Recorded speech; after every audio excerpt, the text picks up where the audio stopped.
এবার সাড়া না দিলে আবেদনটি বাতিল করে দেওয়া হবে। এনআইডি কার্ডের জটিল সব সংশোধন নিয়ে এবার নতুন পরিবর্তন। যারা এনআইডি কার্ড সংশোধনের জন্য অনলাইনে আবেদন করেছেন, আবেদনের পরবর্তীতে দেখছেন দীর্ঘদিনেও স্ট্যাটাস পরিবর্তন হচ্ছে না, বা যাদের ইতিমধ্যে স্ট্যাটাস পরিবর্তন হচ্ছে, বিশেষ করে অনেক ক্ষেত্রে কিন্তু দেখা যাচ্ছে অনেকে বয়স হয়তো বা 5 বছরের বেশি বাড়ানোর জন্য আবেদন করেছেন, বা 5 বছরের কমানোর জন্য আবেদন করেছেন। আবার অনেক সময় কিন্তু অনেকে হয়তো বা এনআইডি কার্ডে নিজের পিতামাতার নাম সম্পূর্ণ বা আংশিক অংশ পরিবর্তনের জন্য আবেদন করেছেন। অর্থাৎ এনআইডি কার্ডে সাধারণত 6টি ক্যাটাগরিতে আপনি যখন সংশোধনের জন্য আবেদন করেন, এর মধ্যে কিন্তু পড়ে থাকে। এই 6 ক্যাটাগরির মধ্যে 2 ক্যাটাগরির আবেদনকারীদের জন্য কিন্তু এবার ক্র্যাশ প্রোগ্রাম চালু করা হয়েছে। ক্যাশ প্রোগ্রাম কিন্তু 1 জানুয়ারি থেকে চালু হয়েছে। এটি কিন্তু দেখা যেতে পারে যে সামনের 3-4 মাস পর্যন্ত চালু থাকবে।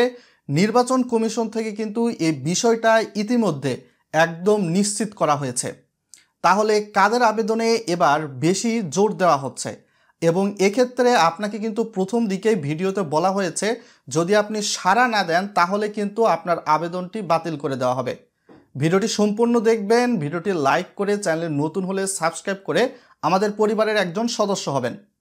তো এক্ষেত্রে যাদের বিশেষ করে দেখা যাবে যে এনআইডি কার্ড সংশোধনের জন্য আবেদন করেছেন এবং আবেদনের পরবর্তীতে আপনি হয়তোবা যথাযথ ডকুমেন্টস সাবমিট করেছেন, যারা সাবমিট করেছেন তারা ভালো। আর হয়তোবা যারা যথাযথ ডকুমেন্টস বা নথিপত্র সাবমিট করতে পারেন নাই, তাদেরকে এনআইডি সংশোধনের জন্য যে একটা নাম্বার থাকে, ফোন নাম্বার, যখন আবেদনটা করেন সংশোধনের তখন একটা নাম্বার দিতে হয়, এই জরুরি নাম্বারে যোগাযোগ করা হয়। তো এই জরুরি নাম্বারে কিন্তু নির্বাচন কমিশন থেকে আপনাকে পরপর 3বার মেসেজ দেওয়া হবে। তো পরপর 3বার মেসেজ দেওয়ার মধ্যে যদি আপনি কোনোভাবেই সাড়া না দেন, আপনাকে হয়তোবা এই 3বার মেসেজের মধ্যে কোনো মেসেজে হয়তোবা আপনাকে বলবে যে আপনার আবেদনটি এখনও সম্পূর্ণ নয়, এই নথিপত্র জমা দিন। 5 বছর বা 5 বছরের বেশি বয়স সংশোধনের জন্য কম বেশি এক ধরনের নথিপত্র লাগে, সেটা 8 বছরের কম বেশি বয়স সংশোধনের জন্য আর এক রকম নথিপত্র লাগে। এই 3বারের নোটিশ পাঠানোর মধ্যে যদি তাদের কাছে সাবমিট না করেন, এবং এই নোটিশে আপনাকে কিন্তু বলা হবে যে SMS এর মাধ্যমে আপনি আপনার এলাকার নির্বাচন কমিশন অফিসে আসুন আপনার যথাযথ নথিপত্র বা ডকুমেন্টস নিয়ে। এই 3বারের মধ্যে কোনো বারই যদি আপনি তাদের এই SMS এর রিপ্লাই না করেন, নির্বাচন অফিসে না যান, আপনার উপজেলা বা জেলা নির্বাচন অফিস, আপনি যদি ইউনিয়ন পরিষদ বা উপজেলার বাসিন্দা হলে উপজেলা নির্বাচন অফিসে যেতে হবে, আর জেলার বাসিন্দা হলে জেলা নির্বাচন অফিসে যেতে হবে। তো এই 3বারের SMS পাঠানোর মধ্যে প্রয়োজনীয় নথিপত্র নিয়ে যদি নির্বাচন অফিসে নির্বাচন কমিশন যেখানকার যে কর্মকর্তা রয়েছে তার সঙ্গে যদি যোগাযোগ না করেন, সরাসরি আপনাকে যদি দেখা সাক্ষাৎ না করা হয়, আবেদনটি কিন্তু বাতিল হবে। বয়স সংশোধনের আবেদনটা কিন্তু খ ক্যাটাগরির মধ্যে পড়ে। আর যাদের হয়তো বা নাম সংশোধন সম্পূর্ণ বা আংশিক, তো তাদের ক্ষেত্রেও কিন্তু পরপর 3বার মেসেজ দেওয়া হবে।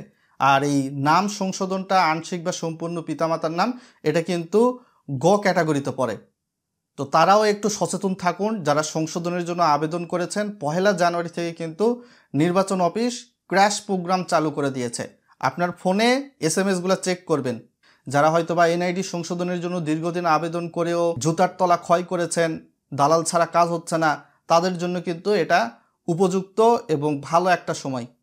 এখানে দালাল বা ঘুষের পিছনে আপনাকে দৌড়াতে হচ্ছে না। আপনাকে মেসেজ করে করে বলবে যে এখানে নির্বাচন অফিসে এসে সাক্ষাৎ করুন বা প্রয়োজনীয় নথিপত্র অনলাইনে সাবমিট করুন। আপনি সাক্ষাৎ করে যান, আপনার প্রয়োজনীয় নথিপত্র যেগুলো অনলাইনে দিছেন রিয়ালভাবে এগুলো আছে কিনা, নির্বাচন অফিসের লোক বা দায়িত্বপ্রাপ্ত যিনি কর্মকর্তা রয়েছে তিনি এগুলো দেখবেন, যাচাই বাছাই করবেন। তার পরবর্তীতে কিন্তু আপনার জন্য কিছুটা সুখবর। কেননা এক্ষেত্রে যদি আপনার নথিপত্র সব ঠিক থাকে তাহলে আপনার চাহিত সংশোধন দেওয়া হবে, আর নথিপত্র যথাযথ পরিমাণ দিতে না পারলে চাহিত সংশোধন হবে না।